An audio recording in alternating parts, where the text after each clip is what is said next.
Today, Iran's power players.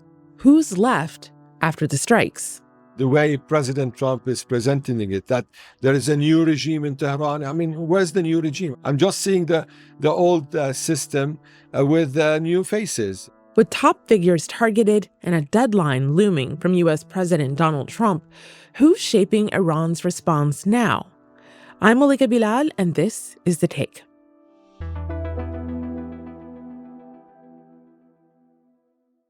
Hey everyone, this is a rapidly changing conversation, and there's a lot to discuss. So we want to hear from you. What questions do you have about the U.S.-Israeli war on Iran and Iran's response in the region? Leave us a comment. And if you're listening to this on a podcast app, leave us a review as well. It really helps the show.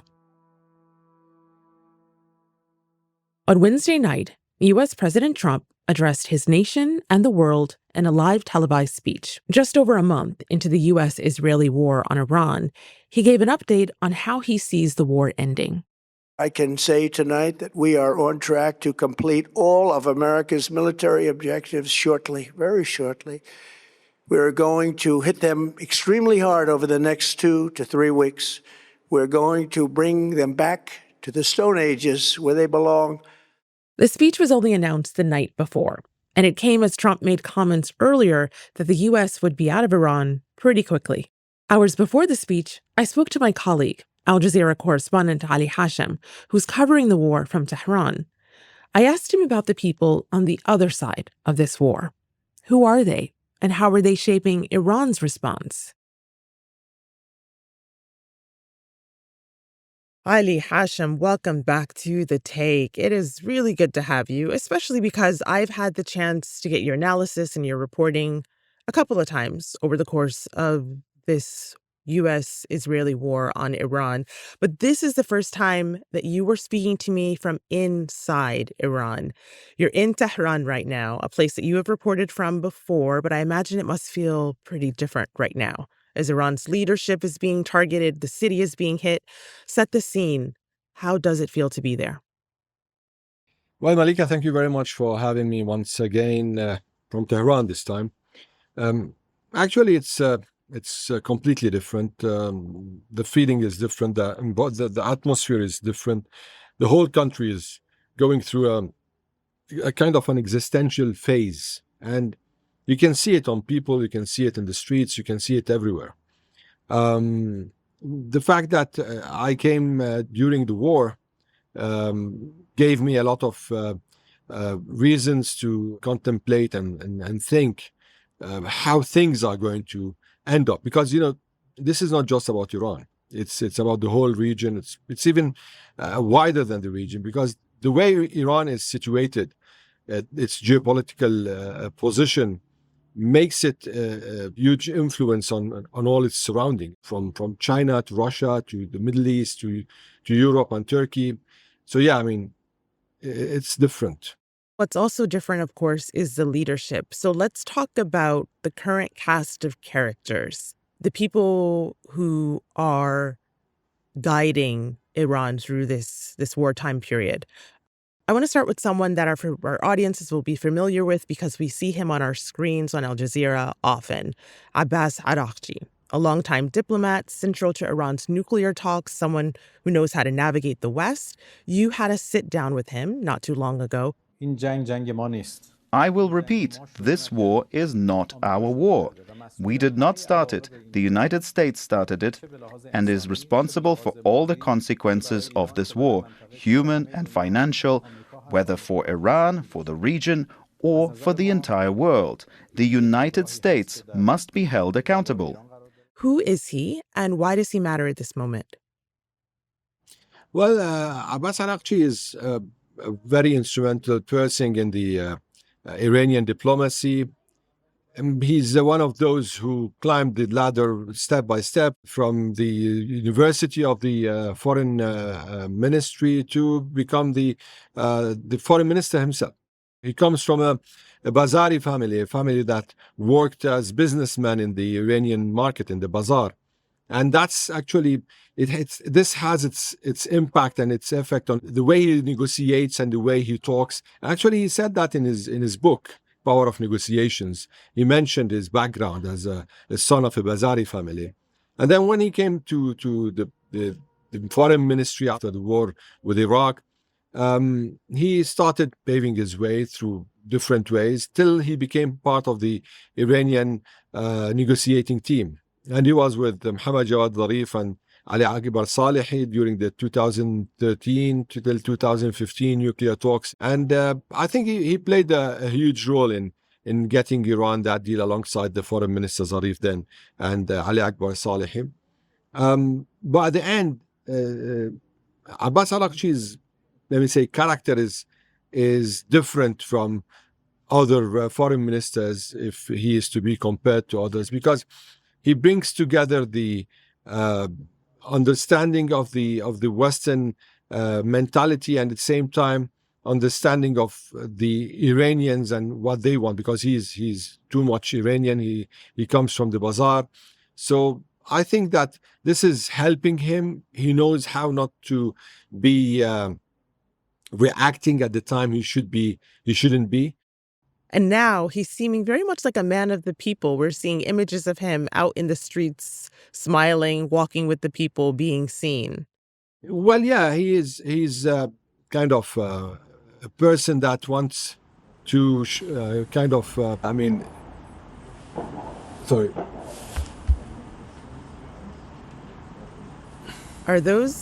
Is that the sound of an airstrike? What was that? Well, I heard bullets. I don't know bullets. What's that. Well, that's not airstrike. I also heard. Okay, but it's close, Yeah. close enough to pick up on the microphone. Yeah, that's right. Actually, Abbas Araghchi is a sort of politician who is more of a public affairs person. He likes to talk to people, likes to be among people. I think he has the potential to be a president maybe in the future, in case he has these aspirations. Okay, and then we have Mohammad Bagher el-Ghalibaf. He has a very different background, former IRGC commander. He's now the parliament speaker, someone who sits right at the intersection of military and political power. Right here, very clearly and explicitly, I say to Trump and Netanyahu and their agents and proxies, I repeat, I say to these two filthy criminals and to all their agents, you have crossed our red line, and you must pay the price for it. What do we need to know about him? Well, Mohammad Bagher Ghalibaf is one of the old guys here in Tehran. He's been in the IRGC. He was a commander within the IRGC. Later on, he was the commander of the police. He's famous for the crackdown on students in the end of the 90s during the President Khatami's time. These protests were prompted by the closure of the reformist newspaper Salah. The demonstrations began peacefully, but things turned violent. Then he went to, let me say, public service when he became the mayor of Tehran. And it's known that during his tenure as the mayor of Tehran, he changed the city and it started looking even better. That gave him a lot of popularity, and at the same time, he became more ambitious. He wanted to become the president. He ran several times for presidency, but he never became a president, including the last time in 2024 after the death of President Raisi in a helicopter crash. And now he's the Speaker of the Parliament. On the other side, given the fact his background with IRGC and his depth in the system, he has good relations with the new Supreme Leader, Mujtaba Khamenei. And it's clear that, yes, he is among those who are the men of the new leader. But I'm not really fond of the way he's being positioned by foreign media, by Western media, that he is the strong man of Tehran, because I think it doesn't work this way. It's not the way how Iran works. There's no strong man of Tehran. You said you're not sure you love how the West and Western media is portraying Ghalibaf as this strong man. U.S. President Donald Trump is looking to him as the latest, newest leader. What do you make of this? Well, I've told you my point of view. There's nothing like a strong man in Tehran. There is a strong system in Tehran. And this system, in general, isn't fond of having just one man, regardless of who are in the people in these institutions. It's a compartmental system. So, I mean, if Trump is talking to someone, this one is representing the whole institution of the Islamic Republic, the whole establishment, and he's coordinating with it because he cannot open the strait on his own. There is another institution within the system, of course, the IRGC, that is to take the order and to open the strait. But who is going to give the order? If the Speaker of the Parliament is the one talking to President Trump or his envoys or his own advisors, then Ghalibaf will have to come back to Iran or get back to his seniors here, get back to the Supreme Leader. The Supreme Leader will have to give the orders, or will get back to the Supreme National Security Council. Then the Supreme National Security Council will raise the issue, and then the IRGC will have to give orders so that these ships are allowed to pass. It's not one-man show. It's not one-man show. It is a system. And yet, if Ghalibaf doesn't comply with Trump's request, order, demand, do you think he could be next on this, to put it crudely, kill list? Well, given the fact that we've seen Ali al-Larijani being killed, and actually Ali al-Larijani was supposed to be doing these contacts in the past, and he was killed.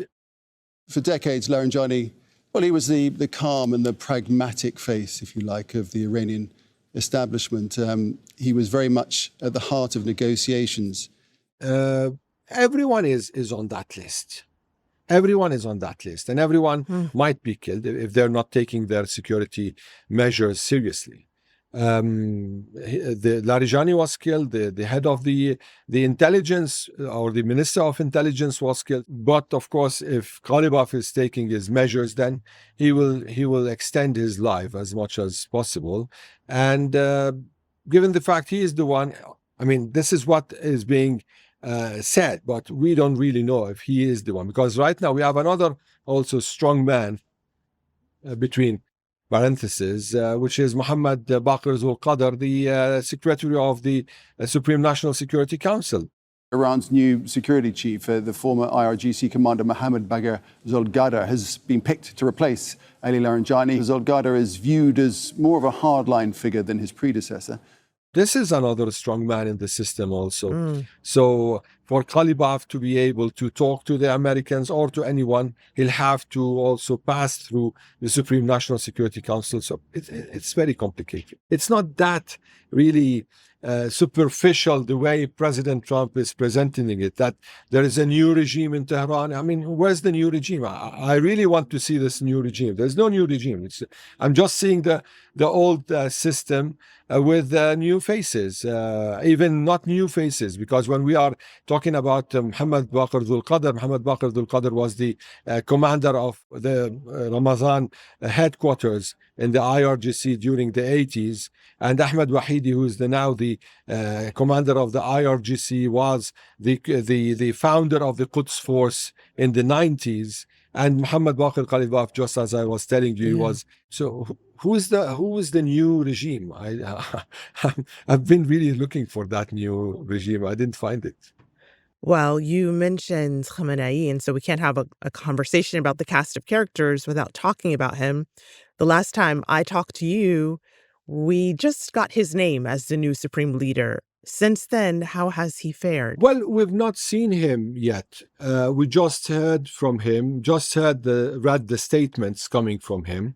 First statement, and the second one on the Nuruz, then different messages and statements to the clerics in Iraq, to Hezbollah in Lebanon, condolences for some of the deaths, the assassinations here in Tehran. But what we know, the background of Mujtaba Khamenei has been in the shadows for the past, let me say, 30 years.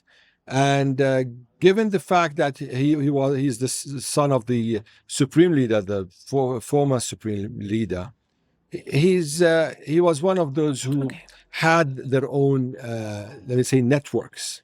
And now some people will describe this as a deep state. Well, if that's the right word, he was part of this deep state. He was among the Basij, the volunteers in the Iranian-Iraq war during the 80s, member of a battalion called the Habib bin Mazahir's battalion. Over there, he got to know several of those who are currently commanders in the IRGC and part of his own very close entourage. And today, it seems that he's running the show.